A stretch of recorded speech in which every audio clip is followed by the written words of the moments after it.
나의 동역자 디모데와 나의 친척 누기오와 야손과 소시바가 너희에게 문안하느니라. 이 편지를 기록하는 나 더디오도 주 안에서 너희에게 문안하노라. 나와 온 교회를 돌보아주는 가이오도 너희에게 문안하고 이 성의 제목한 에라스와 형제 구아도도 너희에게 문안하느니라. 우리 주 예수 그리스도의 은혜가 너희 모두와 함께 있기를 원하노라. 아멘. 동역자 디모데라고 그랬습니다. 앞에도 보면 우리가 인사들이 나와 있었는데 그거는 로마 교인들에게 한 것이고, 이제는 로마 교인들 밖에 바울과 현재 함께하는 사람들이 이제 로마 교인들에게 서로 인사하는 그런 부분입니다. 디모데는 바울에게 아들과 같은 사람이죠. 아들 디모데야 그랬습니다. 가장 친근하고 신실한 동역자입니다. 그 일꾼이 많은데 디모데만 유독 동역자 이렇게 했습니다. 실제로 동역자라는 칭호가 합당한 것이 바울이 6편의 편지를 디모데랑 같이 썼습니다. 고린도 후서하고 데살로니가 전후서, 그 다음에 빌립보서, 빌레몬서, 골로새서, 아마 이렇게 6편을 같이 썼습니다. 그래서 굳이 말을 하자면 디모데 서신이라고 틀린 말은 아닙니다. 이 6편의 편지는 디모데 서신도 되고 바울 서신도 됩니다. 그럼 바울 서신 총 13개라고 보는데, 정통적으로 반을 디모데가 같이 썼으니까 디모데가 교회에 보낸 편지의 분량이 얼마나 많은지 보세요. 디모데는 바울이 1차 선교여행 때 갈라디아에서 전도를 했고 2차 선교여행 때부터 같이 다닌 젊은 친구인데, 바울하고 말하면 그렇게 실제로 나이 차이가 아버지 아들 정도 나이 차이가 나는 친구인데, 이 젊은이가 초대교회에 미친 영향력이 얼마나 큰지를 한번 생각해 보세요. 6개의 편지가 디모데 서시라고 불려도 맞는 말이다니까요. 그래서 바울이 동역자로 부릅니다. 그리고 이 6개의 편지의 공동 저자라는 말은 이 편지를 쓸 때 같이 있었다는 얘기입니다. 디모데는요, 바울과 떨어져서 사역을 한 일도 많습니다. 여기 남겨두고 저기 가라 이렇게 해서 바울이 남겨둬서 여러 곳에서 사역을 했지만, 그 사역을 마치거나 또는 중간에라도 필요하다면 어떻게 했단 말이죠? 바울이 있는 곳으로 신속히 달려와서 바울의 일을 돕고 그 어려움을 위로하고 또 중요한 일에는 힘을 보태었다는 얘기입니다. 그래서 디모데는 동역자라고 불립니다. 한편 듣기에 섭섭할 수 있습니다. 바로 뒤따라오는 사람들 다 옆에 앉아있던 사람들이거든요. 편지를 쓰는데 옆에서 다 보고 있는데 말이죠, 내 동역자 디모데 이러고 뒤에는 그냥 누구 이렇게 그냥 넘어가 버립니다. 그러면 어떻게 하죠? 섭섭할 수 있죠. 또 바울이 말하는 대로 더디오가 지금 받아 쓰고 있단 말이죠. 옆에서 이 편지가 이제 마무리되니까, 하루에 다 쓴 건 아니란 말이에요. 마무리되니까 옆에 있는 믿음의 친구들이 와가지고 같이 이제 이 편지의 마무리를 함께 하고 있는 중이에요. 여기 이름 나온 사람들 다 같이 있는 사람들이에요. 그런데 유독 디모데만 바울이 내 동역자 디모데와 이러니까 옆에서 더디오가 내 동역자 디모데 이렇게 쓰고 있단 말이죠. 그러면 듣기에 섭섭할 수도 있지만 여러분, 살면서 너무 섭섭하지 마세요. 사실이 중요하죠. 사실이 하나님이 합당한 영광을 주는 겁니다. 디모데는 비록 어린 친구긴 하지만 실제로 바울의 가장 중요하고 신실한 동역자였기 때문에 네, 동역자 디모데 이렇게 이름을 불러줬습니다. 그 다음에 내 친족 누굽니까? 와, 많이 나오죠. 누기오, 야손, 소시바드. 사실은 이 누기오가 아니고 루기오입니다. 루기오인데 왜 누기오로 썼냐고 추정을 해보면 이 루기오가 누가의 다른 이름의 표현이다. 이렇게 보는 사람이 있어요. 그래서 이걸 애매하게 누기오라고 쓴 것 같아요. 지금 참 너무 속이 보이는데요. 다른 사람입니다. 루기오는 다른 사람입니다. 루기오입니다. 루기오. 이 사람은 사도행전을 보시면 여러분 구레네 사람 루기오가 나옵니다. 구레네 사람 루기오. 사도행전 찾아볼까요? 그 사도행전 몇 장이죠? 13장인가요? 보면은 그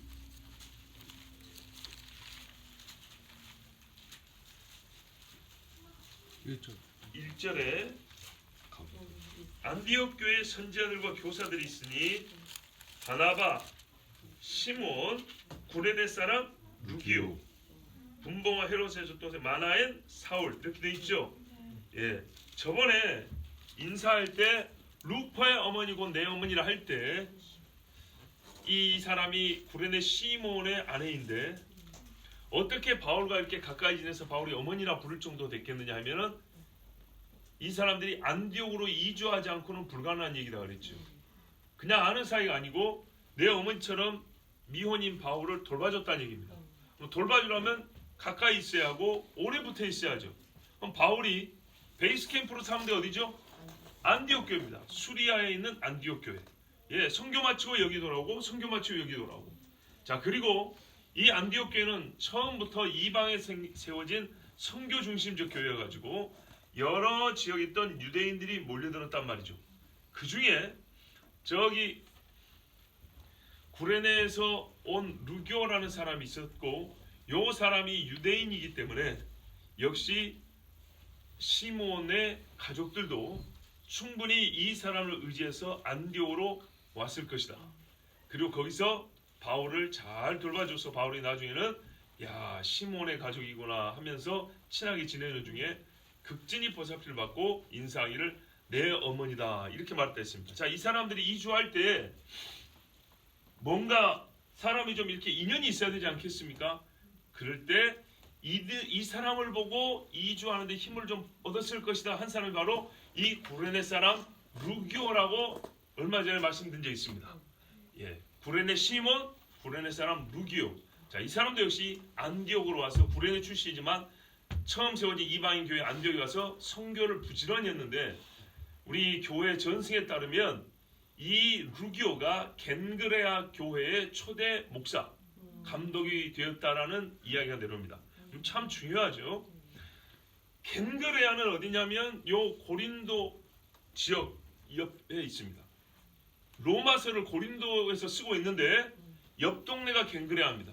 그래서 그 겐그레아 교회의 여자 집사요 교사인 베베를 통하여서 로마서를 로마 교회에 지금 전달한다 했습니다. 이 베베가 있는 교회의 목회자가 누구냐면 루기오입니다. 구레네 출신인데 안디옥에서 신앙사로 교사로 열심히 사역하다가 본인도 나도 이제는 더 멀리 이방으로 가야겠다 해서 고린도 옆에 있는 겐그레아 여기 와서 아마 바울이 불렀겠죠. 여기서 첫 목회를 시작했고 이 교회에서 자란 자매가 베베고 요 베베가 로마서를 들고 로마로 갑니다. 그러니까는 베베는 겐그레아 교회 사람으로서 로마서를 전달하고 겐그레아 교회 목회자로서 지금 누굽니까? 루기오는 이 로마서가 다 쓰여진다는 소식을 듣고 옆에 와서 바울 옆에서 지금 같이 대화하면서 앉아 있는 것입니다. 그런데 이 사람이 친조라 부르는 것은 유대인이란 말입니다. 예, 구레네에 살고 있던 유대인 출신이었다니. 야손은 누구냐면 그 데살로니가에서 바울이 복음 전할 때 회당 옆에 자기 집에 바울을 모시고 살았던 사람입니다. 즉 자기 집에다가 교회를 세운 사람이 야손입니다. 그래가지고 사람들이 이제 바울 잡으러 왔는데 바울이 없어서 야손과 몇 사람을 끌고 가서 재판에 넘기고 아주 큰 폭동을 일으켰습니다. 그러니까 바울 대신에 큰 곤욕을 치는 사람이 야손입니다. 사도행전 17장에 보면 5절에서 9절에 유대인들이 시기하여 불량한 사람을 데려와서 소동케 했다. 야손의 집에 침입하여 백성에게 끌어내려고 바울을 찾았으나 못 찾으매 야손과 및 형제들을 끌고 읍장들 앞에 소리질러 천하를 어지럽게 하던 사람들이 여기도 이름에 야손이 그들을 맞아들였도다. 그러니까 천하를 어지럽게 하는 사람을 야손이 자기 집에 맞아들어서 먹이고 재우고 한다. 그러니 바울을 못 찾은 대신 야손 너라도 맞아라 이러면서 야손을 끌고 나갔습니다. 그러니까는 바울 대신에 매맞은 사람, 예수님 대신에 구레네 시몬이 십자가를 졌죠. 그런 것처럼 바울 대신에 매맞은 사람이 바로 이 야손입니다. 결국에는 돈이 좀 있어서 보석금을 내놓고 풀려났다. 보석금을 낼 죄도 없지만은 할 수 없이 보석금을 내고 풀려났다고 한 이야기가 이 야손의 일화입니다. 그만큼 대단한 믿음의 사람입니다. 역시 데살로니가는 고린도보다 조금 윗동네에 있습니다. 예, 헬라 지역 중에 약간 위쪽네 마케도냐 그랬죠? 이 마케도냐 지역의 첫 성이 빌립보요. 그 옆에 데살로니가 기억나시죠? 예, 밑으로 내려오면 고린도, 갱그레아, 그 중간쯤 어디에 베레아 이렇게 있습니다. 자, 소시바더는 누구냐? 참 희한한 이름이죠. 한국식 발음으로 희한한 이름인데 여쪽에 우리 사도행전 참독에 보면 바울이 마지막 예루살렘으로 들어갈 때 제자 7명을 데리고 들어왔는데 이 청년 7명에게 복음의 시작지인 예루살렘을 보여주리라 하고 데려갔다 했습니다. 예, 그 중에 한 사람이 소바더라고 사도행전 20장 4절에 되어 있습니다. 이 소바더가 소시바더입니다. 우리도 이름을 좀 길게 부를 수도 있고 좀 짧게 부를 수도 있죠. 이 사람이 소바더입니다. 자, 이 세 사람은 뭐라고 부르냐면 친조 이렇게 불렀습니다. 즉 유대인이라고 보면 되겠습니다. 이 세 사람은 유대인이었다. 디모데는 아버지가 헬라 사람이죠. 예. 그리고 나머지 세 사람은 유대인으로서 현재 본래 사는 거주지가 고린도 근처여서 고린도 근처에서 사역을 하던 태생지가 고린도 근처건. 그래서 바울이 고린도에 있다는 소리를 듣고 와서 지금 로마서를 쓰는 현장에 참여하고 있습니다. 그래서 바울이 이 사람들을 문안한다 하고 인사를 시키고 있습니다. 자, 고린도에서 바울이 편지를 쓴다는 증거가 뭐냐 할 때 우리가 전에 한번 말씀드렸지만 그래도 다시 한번 말씀드리는 것이 유익할 것 같아서 말씀드리는데 사도행전 19장에 보면 여러분 잘 아시는 대로 위대하다 아데미 여신이여하고 막 소동이 막 엄청 있었잖아요. 여기가 에베소입니다. 에베소에서 브리스길라 아길라가 와서 자기 재산으로 바울의 선교 사역을 부지런히 도왔죠. 그리고 두란노에서 날마다 강론하면서 바울이 가르쳤는데 이제는 사람들이 악한 사람들이 못 견디겠다 해서 이제 바울을 잡아 죽이려고 했어요. 그러니까 바울이 겨우 피했다가 어떻게 했습니까? 아하, 안 되겠다. 이제는 떠날 때가 됐다 했는데요. 그 떠날 때가 됐다 할 때 무슨 생각을 갖고 있었냐면 이 일이 있은 후에 19장 21절에 바울이 마케도냐와 아가야를 거쳐 예루살렘에 가기로 작정하여 이르되. 자, 그러니까는 에베소는 지금 터키 지역이니까 아시아죠, 소아시아. 여기서 마케도냐 다시 어디요? 데살로니가 빌립보로 한번 돌아보고 배를 타고 가서 그 다음에 아가야 고린도로 내려가서 그 다음에 어디로 가겠다? 예루살렘에 가겠다. 그 다음에 중요합니다. 이르되 내가 거기 갔다가 후에 로마도 보아야 하리라. 예, 보세요. 제가 한번 그림을 그릴게요. 여기가 아시아입니다. 에게를 건너면 여기가 빌립보, 데살로니아, 마케도니아입니다. 베레아. 그 다음에 밑에 가서 고린도, 갱그레아. 여기에서 어떻게 해요? 예루살렘으로 간대요. 그 다음에 로마로 간대요. 여기 계획입니다. 자, 근데 여기서 바로 로마는 가깝거든요. 고린도에서 로마 가깝지만 하나님의 뜻이 그게 아니라 로마 가고 싶지만 지금은 편지만 쓰고 어디를 거쳐서 예루살렘을 거쳐서 로마로 가리라. 그런데 이 예루살렘을 거치러 할 때 헌금도 가지고 가고 제자들에게 예루살렘 말 그대로 수학여행입니다. 공부를 가르쳐주는 여행을 시키는 와중에 바울은 체포가 돼서 가이사랴에서 2년 옥살이를 하고 죄수로서 호송을 당해서 로마로 가게 됩니다. 자, 이 여정이 우리가 익히 들었던 말씀입니다. 자, 그래서 지금 이 고린도에서 지리적으로는 로마와 가장 가까운 지역에 왔을 때 지근거리에 두고도 가지 못하는 로마, 그리고 거기서 고생하고 믿음의 생활을 열심히 하는 신앙인들을 생각하면서 로마서를 쓰고 있습니다. 이 위대한 작업에 근처에 있던 형제들이 몰려들어서 바울과 신앙의 교제를 나누면서 로마서가 작성되는 증인이 되고 있습니다. 나중에 물어보면 돼요. 로마서 누가 썼냐? 이 사람들한테 물어보면 돼요. 22절입니다. 이 서신을 기록한 나 더디오 주 안에서 내게 문안한다 그랬습니다. 여러분 예레미야 36장 보면 바룩이 예레미야가 읽어준 대로 기록을 합니다. 대피를 합니다. 그것처럼 더디오가 바울의 말을 듣고 로마서를 대필하고 있습니다. 모든 성경은 하나님의 감동으로 된 것이라 그랬는데요. 선지자가 직접 자기 손으로 쓰던 아니면은 대필을 시키던 하나님께서 주신 감동을 썼다는 것은 바뀌지 않습니다. 자, 여기서 지나치면 안 될 것, 지나치고 싶지 않은 한 가지가 있는데 그거는 더디오가 성경에서 오직 이곳에만 이름이 나오는데 자신을 언급하면서 나 더디오라고 말했다는 것입니다. 우리가 누구한테 말할 때 나 누구 이렇게 말할 때는 친할 때 쓰는 말이죠. 잘 아는 사이일 때 말하는 거죠. 그렇죠? 그러니까 나 더디오 이렇게 말하는 것은 우리가 보통 잘 아는 사이에서 쓰는 말투입니다. 안 그럽니까? 아, 그럼 제가 잘못 생각이고 그럼 아닙니다. 아닙니다. 예. 생판 모르는 사람들한테 편지를 쓰는데 거기다가 나 더디오도 주 안에서 무난하노라 이렇게 말하는 거는 그 쉬운 이야기가 아닙니다. 즉 로마가 거리로도 멀지 않지만 더디오는 로마 교회 성도들한테 인지되어 있는 사람, 알려진 사람이라는 뜻입니다. 더디오는 원래 로마식 이름인데요. 테르티우스라는 로마 이름입니다. 로마식 이름. 이 사람이 혈통은 모르지만 어려서부터 지금까지 살아오면서 그 사람은 로마 사람으로 산 겁니다. 그리고 보통 이 이름은 알려지기로는 노예나 천민들에게서 흔히 쓰이던 이름입니다. 우리나라도 보면은 좀 신분이 낮은 사람들에게 흔히 붙여진 이름이 있죠. 자, 그 사람이 이 위대한 서신의 대필자라고 한번 여러분 생각을 해보세요.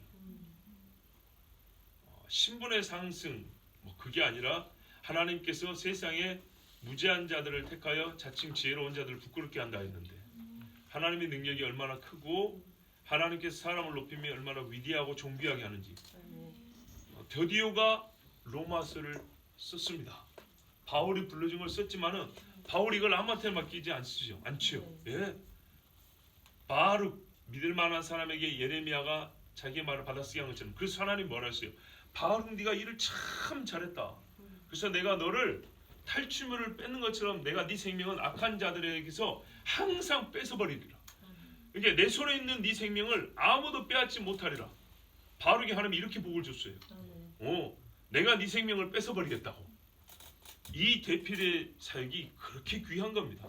자, 그러면은 우리가 이제 약간의 이 말씀 안에 좀 상상을 보태보면 노예 출신의 로마 사람이 예수를 믿고 그가 하나님의 말씀에 가장 깊은 것을 바울처럼 이해하고 그 깊은 영적인 세계를 맛보고 로마서를 대필하는 자가 되었고 로마 사람이 대필한 편지를 로마에 있는 신앙인들이 읽게 된다.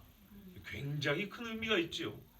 그래서 여기서 더디오가 나 더디오 이 한마디만 해도 로마에 있는 성도들이 얼마나 큰 위로가 되었을까 짐작이 됩니다.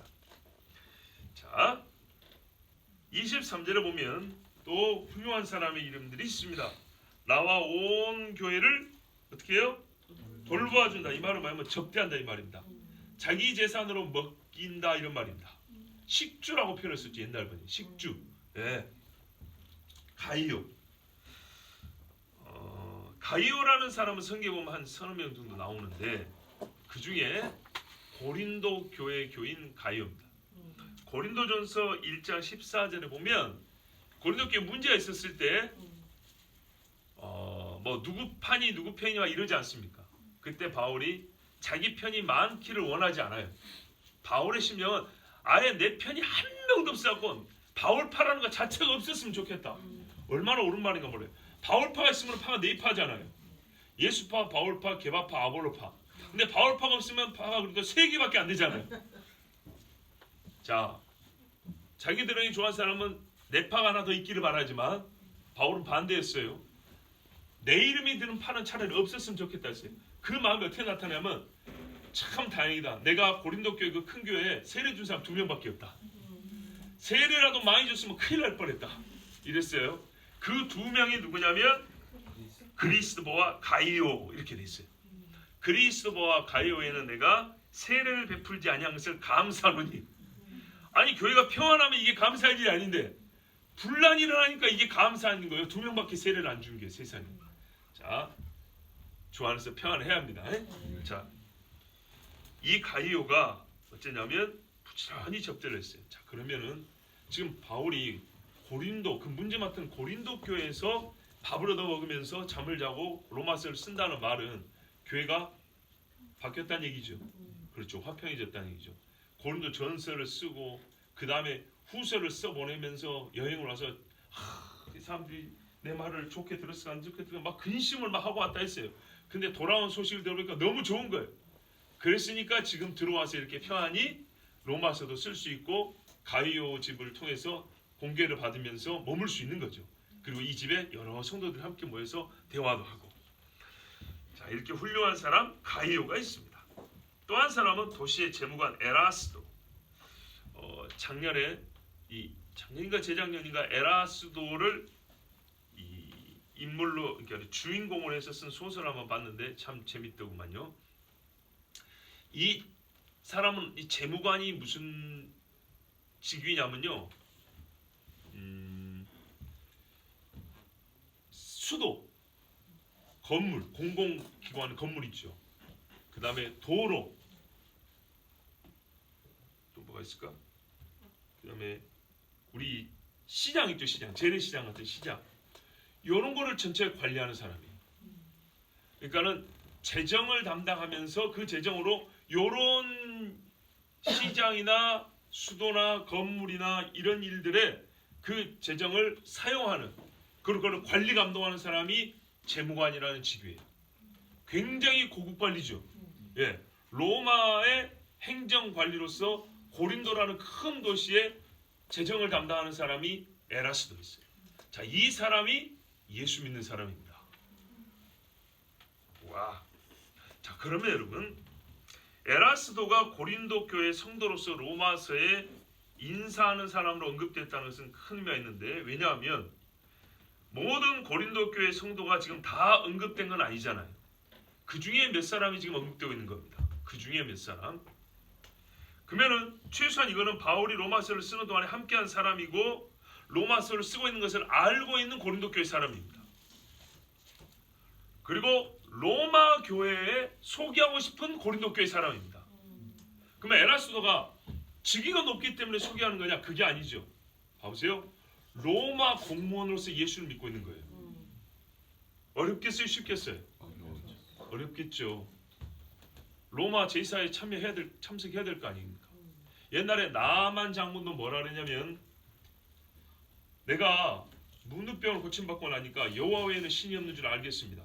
그런데 우리 왕이 자기가 믿는 신을 섬기러 그 신전에 들어갈 때 나를 의지합니다. 나보고 호의를 하라 하든 아니면 내 팔을 붙들고, 옛날에 좀 나이 든 왕은 그러잖아요. 옆에 믿을 만한 사람, 암살당할 위험이 없는 사람의 팔에 부축을 받고 이렇게 들어가잖아요. 이런 일을 나보고 하라 하니 내가 정말 들어가고 싶지 않은데, 그 우상단지 이제는 가고 싶지 않은데 왕이 나를 의지하니 어쩔 수 없이 거기를 들어가야 됩니다. 그것만 좀 용서해 주시기를 원하나이다. 이러고 나만이 엘리사한테 구하고 가요. 그러면서 내가 그래도 이스라엘 하나님을 통하여 병을 나았고 하나님을 섬기고 싶은 마음을 이렇게 좀 표현하고 간증하고 싶은데, 이 땅의 흙을 한 손에 좀 씻고 가겠습니다. 좀 퍼가도 되겠습니까? 그러니까 그건 하라 하는데, 이렇게 신전에 들어가는 것을 허락해 주시기, 용납해 주시기 바랍니다. 이렇게 봐달라는 얘기죠. 그때 엘리사가 예스라고 말 안 합니다. 예스라고 말 안 하고 대신에 그냥 평안히 가라 그럽니다. 네. 그건 네 믿음대로 해라 그 말이죠. 믿음이 크면 하나님께 인정받을 거고, 그 믿음 아니다 그러면 문둥병은 나았을지라도 그 다음은 모르겠다. 예, 그건 자기가 알아서 하는 거죠. 뭐 엘리사한테 구한다고 그게 용서가 되고 봐주고 그런 건 아니잖아요. 근데 이제 어쨌든 초신자로서 연약한 나아만이 그렇게 구하고 갔다 이 말입니다. 그만큼 고위 관리가 이 세상 신을 섬기는 자기 주군 밑에서 하나님을 섬기고 예수를 믿는다는 것은 어려운 일입니다. 그런데 에라스도는 매우 열심히 신앙생활한 사람입니다. 이제 예수를 믿은 게 아닙니다. 이 사람은 이 교회 진짜 기둥 같은 일꾼으로 사역을 하고 있는 중입니다. 고위 로마 관리면서 고린도 교회의 기둥 같은 일꾼으로 사역을 하고 있는 사람입니다. 그러니 이 두 가지 여러분, 첫째 가능하다 하며, 둘째 이 사람이 얼마나 많은 믿음의 시련과 연단을 겪고 있을까를 우리가 미루어 짐작할 수 있고, 그래서 이 사람의 믿음이 크니 로마 교회의 수고와 어려움 속에서, 핍박 속에서 예수 믿는 자들에게 에라스도를 인사시키는 것은 큰 위로가 될 수밖에 없다. 그렇죠. 예, 그래서 에라스도를 소개했습니다. 자, 이 사람은 또한 예수를 믿으면서 공직을 유지하고 있다는 것은 그가 예수를 믿는 것 외에는 성실한 공무원이었다는 뜻입니다. 다니엘을 보세요. 여호와를 섬기는 것 외에 흠잡을 데가 없다 그랬어요. 이게 바로 예나 지금이나 참 신앙입니다. 그래서 에라스도는 공직도 유지하면서 공직자이면서 예수를 믿을 수 있는 아주 훌륭한 사람이었습니다. 전에 어떤 일도 있었냐면, 이 고린도 교회에 문제가 많이 있을 때 말이죠, 교회 대표격으로 에베소에 있는 바울을 찾아와서 도움을 구하기도 했던 사람이 에라스도입니다. 사도행전 19장 22절을 보면 자기를 돕는 사람 중에서 디모데와 에라스도 두 사람을 마케도냐로 보내고 자기는 아시아에 얼마 동안 더 있으니라. 자, 아까 바울이 말했어요. 내가 마케도냐와 아가야를 거쳐 예루살렘 갔다가 로마도 봐야겠다 했죠. 그래서 이 일을 시작할 때 마케도냐로 갔다 할 때 먼저 보낸 사람이 누구요? 디모데와 에라스도였다고요. 먼저 가서 성도들을 무난해라 하고 보내는 것입니다. 그러면 그 전에 에라스도는 에베소에 있는 바울을 방문하였던 겁니다.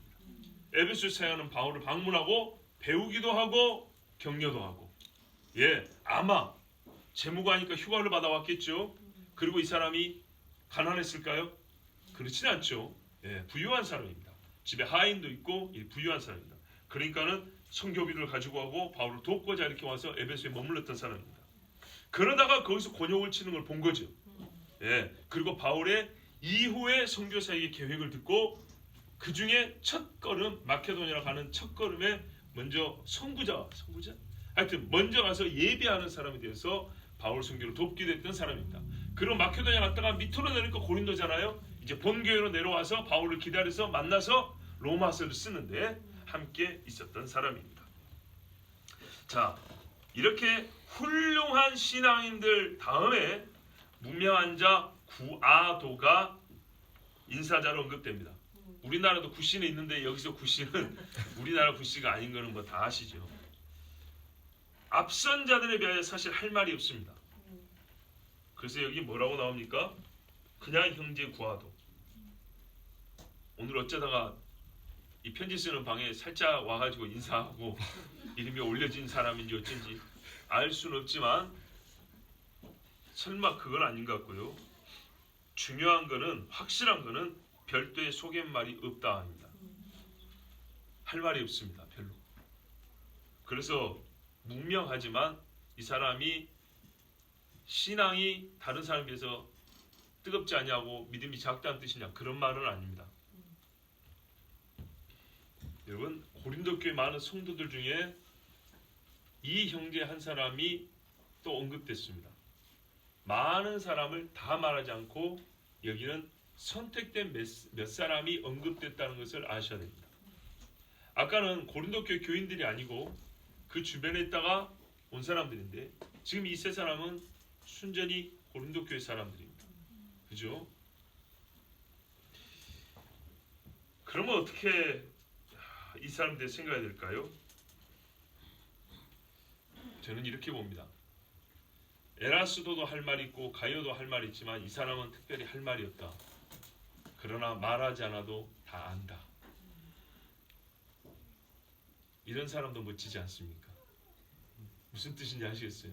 별 볼 일 없어서 할 말이 없는 게 아니라 이 사람은 그래 그렇게 사회적으로 명망 있는 사람은 아니야. 그러나 이 명망 있는 사람과 견줬을 때 믿음은 다를 바가 없어서 나란히 셋을 써도 아무런 부끄러움이 없는 사람이야.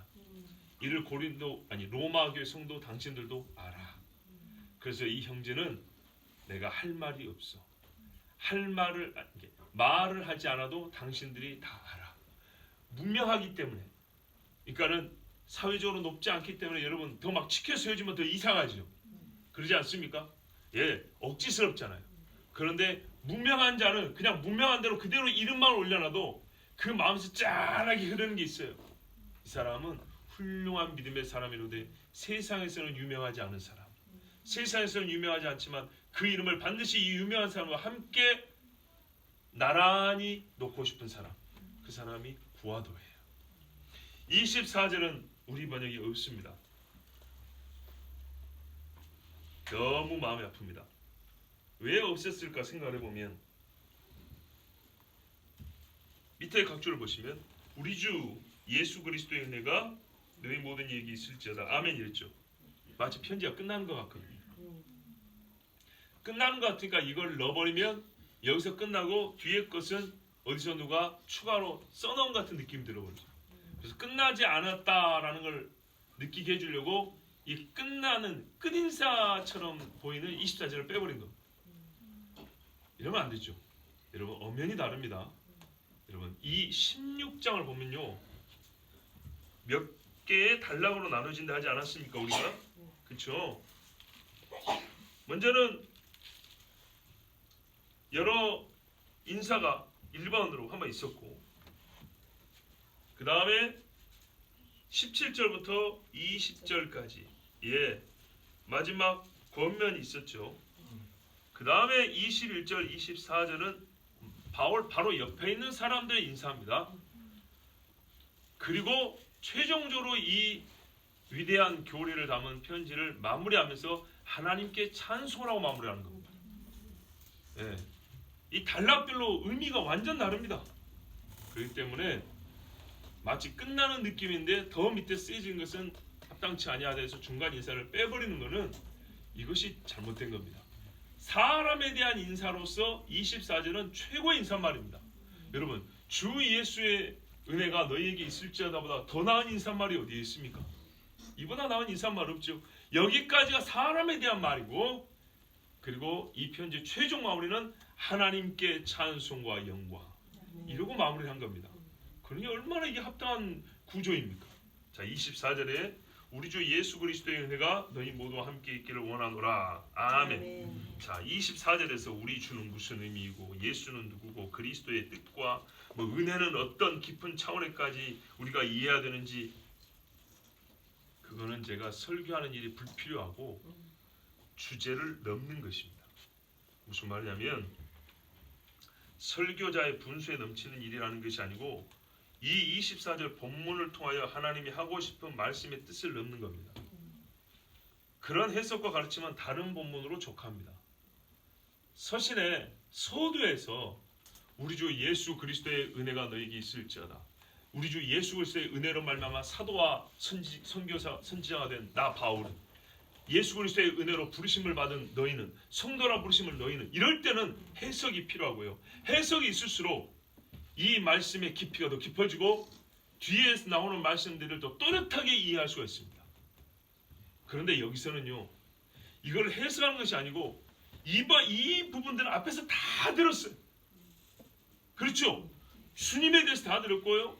예수에 대해서 다 들었고요. 그리스도에 대해서 다 들었고 은혜에 대해서 그 어떤 편지보다 가장 깊고 놀랍게 다 들었어요.